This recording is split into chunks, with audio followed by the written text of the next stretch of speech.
সরিষা দানা পরিমাণ মিথ্যা নাই এখানে।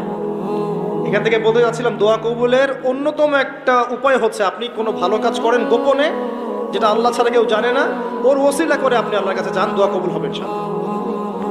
আরেকটা অপশন হচ্ছে আল্লাহ পাকের যে নাম এবং সিফতগুলো আছে এগুলোকে ওসিলা করে দোয়া করা। যেমন আল্লাহ তোমার রহমান নামের ওসিলায় আমি তোমার কাছে দয়া চাচ্ছি, তোমার আল গফুর নামের ওসিলায় আমি ক্ষমা চাচ্ছি, তোমার আর রাজ্জাক নামের ওসিলায় আমি রিজিক চাচ্ছি, ওয়াহাব নামের ওসিলায় আমি সন্তান চাচ্ছি, ইত্যাদি। কথা কি বুঝতে পারছেন? যে নামের সাথে যে বিষয়টা যায় এটা ওসিলা করে আপনি দোয়া করলে ইনশাআল্লাহ তাআলা আপনি আপনার ফলাফল পাবেন। আর একটা সবচেয়ে বড় অস্ত্র শিখিয়ে দিচ্ছি, এটা আমি কাউকে শিখাইনি আজ পর্যন্ত, আজকেই প্রথম। এবং আমি আমার জীবনে দেখেছি